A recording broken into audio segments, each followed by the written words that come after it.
Bom dia, pessoal. Eu sou Rodrigo Capaz e essa é a segunda videoaula de Física Experimental 2 no PLE 2020. Na aula de hoje a gente vai continuar falando um pouco sobre aspectos relacionados à incerteza em medidas físicas. Em particular, a gente vai falar sobre comparação de incertezas, critérios de compatibilidade e erro sistemático. Tá? Rapidamente, lembrando, na aula passada, a gente introduziu a ideia de incerteza em medidas físicas, falamos um pouco sobre fontes de incerteza, em particular sobre erro instrumental, quer dizer, como a precisão do seu instrumento de medida interfere na incerteza da sua medida, mas chamamos a atenção de que não é o único fator que determina a incerteza da medida. Discutimos que essa ideia está relacionada à existência de erros aleatórios, né? Erros que você... diferentes valores que você obtém na sua medida, dispersão de valores na sua medida, mesmo tentando fazer a medida exatamente da mesma maneira sempre, e que em geral vão ser maiores do que seu erro instrumental. E a gente viu estatisticamente como a gente levar em conta e calcular a incerteza devido ao erro aleatório, tá? Isso foi mais ou menos o que a gente viu na aula passada. Bom, vamos começar essa aula de hoje com uma pergunta que é muito relevante para a gente, que é como comparar a incerteza de grandezas físicas distintas. A gente sabe, né, já há muito tempo na física, que é impossível você comparar grandezas físicas distintas, né? Você não tem como comparar uma massa com um comprimento, por exemplo, dizer que um é maior do que o outro. Mas com incertezas é possível fazer isso sim. Tá? E isso pode ser bastante útil para a gente. E um dos exemplos em que isso acontece, a gente vai ver durante o curso, é na seguinte situação. Vamos pegar esse exemplo aqui. Eu tenho que o peso é definido como a massa vezes a gravidade, né? E a gente tem, por exemplo, uma medida da massa com uma certa incerteza e uma medida da gravidade com uma certa incerteza. E a gente vai ver na aula que vem que com essas informações é possível a gente encontrar a incerteza no peso, né, através de um procedimento chamado propagação de incertezas, que vocês também já viram em Fisesp 1. E em algumas situações a gente se faz a pergunta: será que é possível desprezar a incerteza da massa em relação à gravidade ou vice-versa? Quer dizer, tem alguma dessas medidas que é determinada com uma incerteza muito pequena ou com uma precisão muito alta, de modo que você possa desprezar a incerteza? Então essa é a pergunta que se coloca, né? E é possível sim. A gente faz isso através da chamada incerteza relativa. A incerteza relativa, por definição, é o valor da incerteza dividido pelo valor médio da medida. Então quando a gente faz isso, de fato as unidades desaparecem, né? Eu tenho uma medida adimensional e aí eu posso comparar uma com a outra, tá? Vamos ver isso nesse exemplo em particular. Eu posso pegar esses dados que foram fornecidos aí pelo problema e calcular a incerteza da massa, por exemplo. A incerteza da massa eu vou chamar a incerteza relativa, né? Rm, né? Pela fórmula que foi dada e os valores que foram dados, é 0,02, que é a incerteza da massa, dividido pelo valor médio da massa, 0,22. E isso aí, fazendo a conta, dá 0,09. Tá? É a incerteza relativa da massa. E muitas vezes é útil também escrever isso em porcentagem, né? Isso é igual a 9%. E a gravidade? Vamos calcular a mesma quantidade para a gravidade. A incerteza relativa na gravidade é a incerteza da gravidade, que é 2 centímetros por segundo ao quadrado. A gravidade aí está nessas unidades diferentes, dividido por 9,8 metros por segundo ao quadrado, que é 981 centímetros por segundo ao quadrado, né? O módulo disso, fazendo a conta aí, dá 0,002, né? Ou então 0,2%. Tá? Então você nota que a incerteza relativa da gravidade, nesse exemplo, é muito menor do que a incerteza relativa da massa, né? E isso faz com que eu possa dizer que, de fato, nessa situação, a gravidade é conhecida com muito maior precisão do que a massa, e em certas situações isso vai me permitir desprezar a incerteza da gravidade em relação à incerteza da massa. Então essa que é a ideia, né? Quando a gente está comparando incerteza relativa de duas quantidades, né? A gente tem essa nomenclatura, né? A gente diz que a grandeza com a menor incerteza relativa está associada à grandeza onde eu tenho a maior precisão, tá? Então esse é o significado, digamos, físico dessa palavra precisão, associada à grandeza com baixa incerteza relativa, tá bom? Beleza. A gente vai usar isso também várias vezes durante no nosso curso de FISESP 2. Bom, um outro tipo de comparação que é interessante é a seguinte: como a gente pode comparar resultados de duas medidas independentes da mesma quantidade, né? E em que situações a gente pode dizer que essas duas medidas são compatíveis ou não, né? É o que a gente define como critério de compatibilidade, tá? Então agora eu estou falando da mesma quantidade física, onde eu realizei duas medidas, a medida 1 e a medida 2, cada uma com seu valor médio, cada uma com a sua incerteza, e aqui estão simbolizados pelas barras de erro, né? Pelas respectivas barras de erro. Então a pergunta que se faz, e também a gente vai ver muito durante o curso, será que essas duas medidas são compatíveis? Bom, existem vários critérios e algumas convenções diferentes que as pessoas usam para tentar responder essa pergunta. Um critério muito comum é você ver a superposição das barras de erro, né?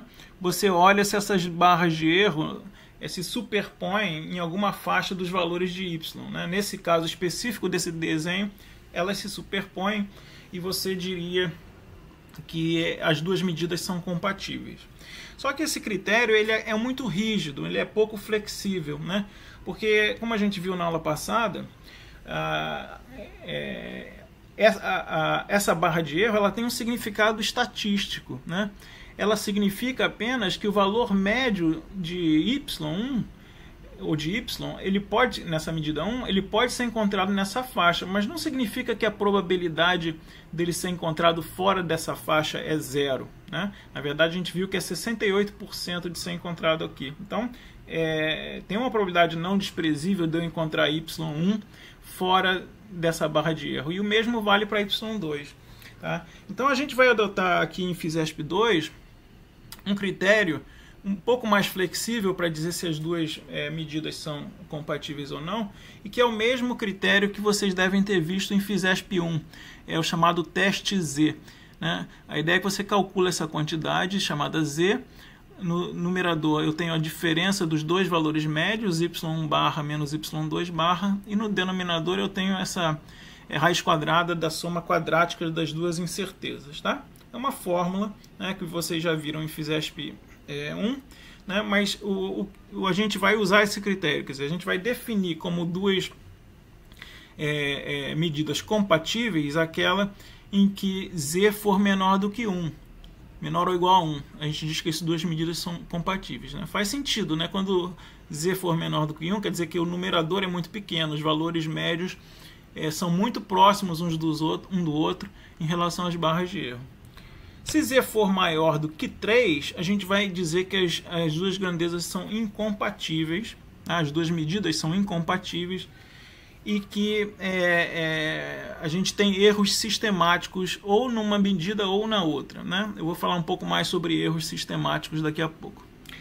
E numa região intermediária, com z entre 1 e 3, a gente vai dizer que eles são compatíveis, mas com menor probabilidade. E a gente já acende um sinal de alerta para possíveis erros sistemáticos numa medida ou na outra, e a gente vai ver daqui a pouco que isso vai nos dar um trabalhinho a mais, né? Eu já vou dizer o que é quando a gente tem suspeita de erro sistemático.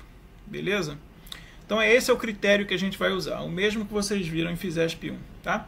Deixa eu fazer um exemplo aqui para ilustrar isso, que é o seguinte: imagina que eu tenho duas medidas de comprimento, né, o comprimento de um objeto qualquer, uma deu 97 mais ou menos 3 centímetros, a outra deu 90 mais ou menos 4 centímetros. E a pergunta que eu faço é, elas são compatíveis ou não? Repara que eu maliciosamente aqui escolhi um caso onde as barras de erro se tocam, né? exatamente para a gente analisar esse caso limite. Né? Você repara, o valor máximo possível de L2 é 94 e é igual ao valor mínimo possível de L1, entre aspas, né? Considerando as barras de erro apenas. Né? Então, o que fazer nesse caso? Bom, vamos calcular usando esse fator Z. Então, vamos calcular o Z nesse caso. E o Z vai ser, pela definição, o módulo, no numerador a diferença entre os dois valores, então 97 menos 90 vai dar 7, e no denominador a raiz quadrada da soma dos quadrados das incertezas. Então 3 ao quadrado, 9, né?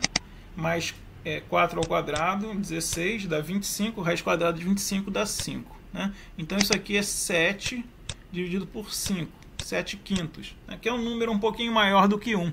Né? Então, repara que a gente está nesse segundo caso aqui. Né? O valor de Z é entre 1 e 3. Né? Então, é o caso onde a gente diz que as duas medidas são compatíveis com baixa ou com pequena probabilidade e a gente liga o sinal de alerta para possíveis erros sistemáticos. Tá ok? Beleza. Bom, um outro tópico que é interessante abordar nesse assunto de comparar resultado de uma medida ou de duas medidas é quando a gente tem a situação em que a gente quer comparar o resultado de uma medida com um certo valor de referência. Né? Repara, é um pouco diferente do que eu fiz anteriormente. Antes eu estava comparando duas medidas, medida 1 e medida 2, em pé de igualdade. Agora não, eu estou comparando uma única medida com um certo valor de referência que eu graficamente simbolizei por essa linha tracejada aqui. Tá? Bom, de fato, esse aqui é um caso especial do caso anterior. Né? É exatamente, se vocês repararem, o caso em que a medida 2, ou uma das medidas, vou chamar a medida 2, tem uma incerteza muito pequena ou desprezível, ou zero. Né?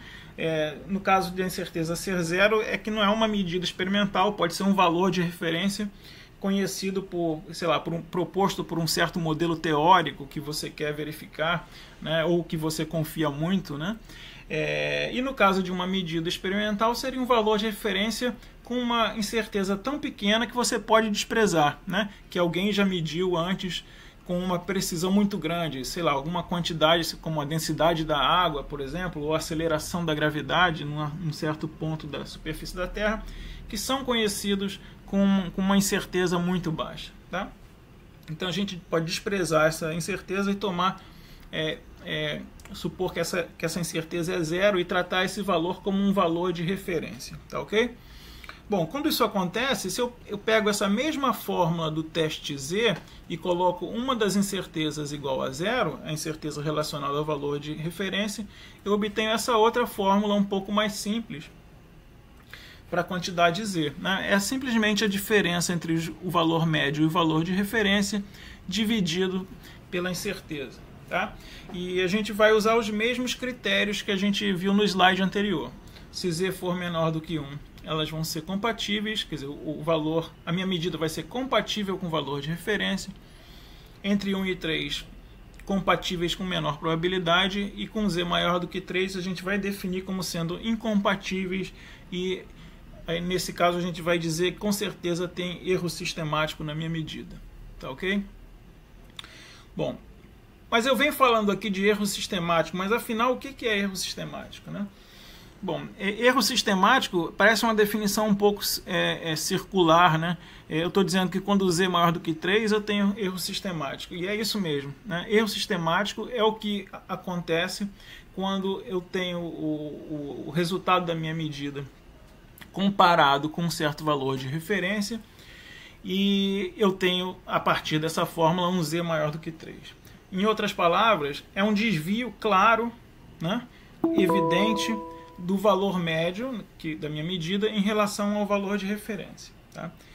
Então, isso é um ponto importante. Eu só posso definir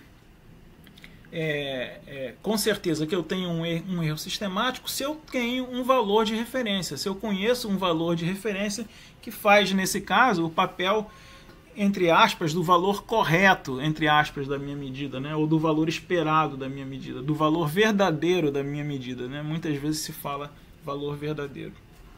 Tá? Bom, nos cursos de física experimental, 1, 2, 3, 4, isso vai ser usual, vai ser comum. Em geral, a gente vai ter ou uma teoria muito bem testada, que a gente vai confiar, ou então um valor de referência, como eu falei antes, de uma quantidade já muito bem conhecida, como a densidade da água, a aceleração da gravidade, e que a gente vai poder então fazer esse teste e falar, opa, se o meu valor médio está muito longe disso, z maior do que 3, eu certamente tenho um erro sistemático. Mas a questão fundamental aqui não é definir apenas o que é erro sistemático, é dizer para vocês o que a gente tem que fazer a partir do momento que a gente detecta um erro sistemático. E é isso que eu quis falar antes. Quando a gente detecta um erro sistemático, a gente tem trabalho a fazer. E o trabalho a fazer é melhorar o nosso experimento. É tentar eliminar o erro sistemático, tentar identificar por que eu estou tendo um erro sistemático e tentar melhorar o experimento no sentido de eliminar esse erro sistemático ou pelo menos reduzi-lo. Tá? Deixa eu dar um exemplo concreto aqui. Vamos supor que eu estou querendo medir a aceleração da gravidade deixando uma bolinha de papel cair e medindo o tempo de queda. Tá? Bom, dependendo da precisão que eu queira para a minha gravidade, né, é importante, nesse caso, eu eliminar os efeitos de atrito com ar, certo? Porque se eu não eliminar os efeitos de atrito com ar, com certeza eu vou obter acelerações da gravidade que são sistematicamente menores do que a aceleração da gravidade G igual a 9,8, certo? Porque o atrito vai estar freando essa bolinha de papel. Tá? Então isso é um efeito claro de erro sistemático. Eu vou medir, sei lá, algo consistentemente em torno de, digamos, 8 metros por segundo ao quadrado, em vez de 9,8 metros por segundo ao quadrado. Estou dando um exemplo. E como é que a gente faz para eliminar esse erro sistemático? Aí eu tenho que melhorar o meu experimento. Eu tenho que, por exemplo, fazer esse experimento numa câmara de vácuo, por exemplo. Né? Então isso é um exemplo de eliminação de erro sistemático. Tá? Essa aqui é a ideia. Então isso a gente vai também fazer de forma bastante extensa aqui em Física Experimental 2. Né? Comparar valor com valor de referência, se estiver bem longe, né, z maior do que 3, a gente vai tentar melhorar ao máximo o nosso experimento para tentar eliminar possíveis erros sistemáticos. Bom, mas isso é a nossa vida de estudante, né? Mas o que acontece na vida real? Né? Vamos supor que depois vocês vão sair da faculdade, né, e vão fazer experimentos em física, ou engenharia, ou em química no curso de vocês, e em muitas situações a gente não sabe qual é o valor de referência. Né? Talvez a gente não tenha uma teoria, ou talvez eu estou medindo pela primeira vez uma certa grandeza. E aí, como é que a gente faz para saber se a gente tem erro sistemático? De fato a gente não sabe, né? Porque a gente só sabe que tem erro sistemático quando tem um desvio em relação ao valor de referência. Se eu não tenho esse valor de referência, aí é o problema, né? Então é aí que reside toda a arte do físico experimental, é de você tentar imaginar quais são os possíveis erros sistemáticos e tentar eliminá-los a todos, né? O máximo que você puder. E aí você vai ter gradualmente cada vez mais confiança no seu experimento. Tá?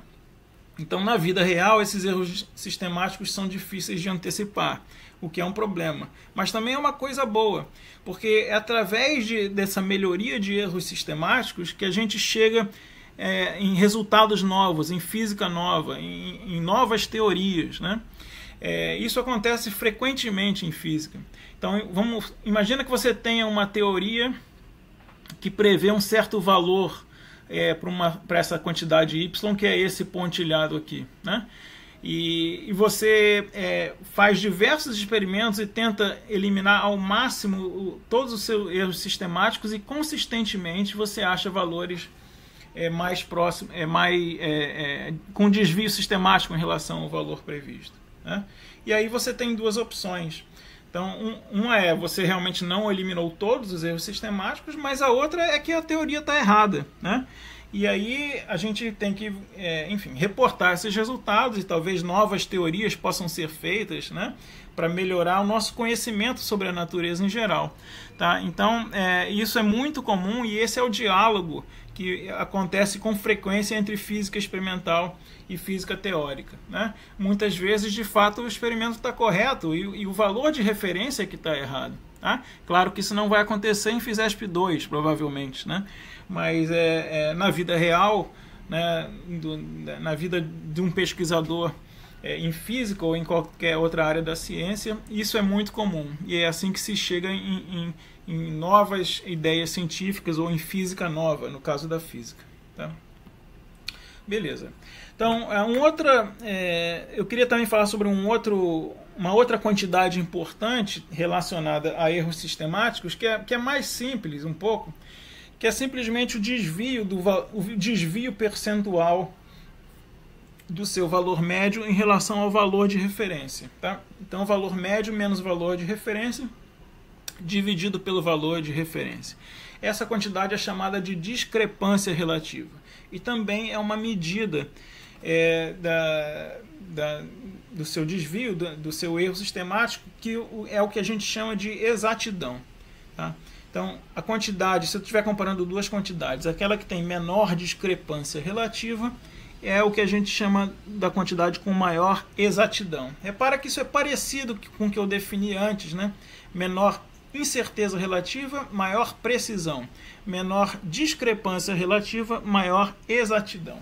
No dicionário, precisão e exatidão às vezes podem ser palavras sinônimas, né? Mas aqui em teoria de erros, em física, elas têm significados distintos e muito bem definidos. Tá? Então, a exatidão tem a ver com a discrepância relativa, erros sistemáticos, e a precisão tem a ver com a incerteza relativa, erros aleatórios. Okay? Então, esse quadro aqui ajuda a gente lembrar dessas relações, né? E essa comparação entre erro aleatório e erro sistemático. Então, quando eu tenho erros aleatórios, a qualidade é definida pela precisão, que é avaliada quando eu calculo essa quantidade chamada de incerteza relativa. Quanto menor a incerteza relativa, maior precisão. E no caso de erros sistemáticos, o que importa é o desvio do meu valor médio em relação ao valor de referência, que é medido pela discrepância relativa. Quanto menor a discrepância relativa, maior a exatidão. Tá ok? Tem esse cartoon aqui, esse desenho, que também ajuda a gente a lembrar disso, tá? De uma maneira pictórica. Né? Então, tem duas maneiras de você cometer erros. Uma é através da dispersão dos seus valores, do desvio dos seus valores em relação ao valor central. Isso tem a ver com erro aleatório e precisão. Então, quanto menor esse desvio, como acontece aqui e como acontece aqui também, eu tenho medidas muito precisas. Tá? Isso aqui está exemplificando um experimento de tiro ao alvo, né? Ou você jogar um dardo num alvo. Né? Então, aqui cada pontinho desse é um valor que você marca quando você jogou um dardo aqui. Então, nesses dois casos, eu tenho medidas muito precisas, porque elas se desviam um pouco de um valor central, mas nesse caso aqui, o valor central é diferente, ou se desvia claramente do que seria o valor verdadeiro da medida, né? Ou o valor de referência, que seria o centro do alvo, nessa analogia. Tá? Então, aqui eu tenho uma medida muito precisa e também exata. E aqui nesse caso eu tenho uma medida muito precisa, os valores se desviam um pouco de um valor médio, mas pouco exata. Né? Tem um desvio claro em relação ao que seria o valor verdadeiro. E aqui embaixo nota que a dispersão de valores é muito maior. Né? O desvio em relação ao valor central é grande, então eu tenho medida pouco precisa em relação ao caso anterior. Né? Mas aqui, como elas estão em torno do centro, do valor verdadeiro, ela é uma medida exata. Então é o caso de pouca precisão e muita exatidão. E aqui nesse outro caso é onde está tudo errado, né? Onde eu tenho ao mesmo tempo pouca precisão e também pouca exatidão. Eu tenho alto erro aleatório e alto erro sistemático também. Tá ok? Então é isso, gente. Então isso é o que eu queria dizer por hoje. Tá? E na próxima videoaula a gente vai continuar falando sobre outros conceitos também relacionados a medidas físicas e incertezas, que são algarismos significativos e como fazer arredondamento com eles, como associar incerteza com algarismo significativo e também como fazer propagação de incertezas. Né? Isso a gente vai ver um pouco mais na aula que vem. Tá? Valeu, gente. Até a próxima.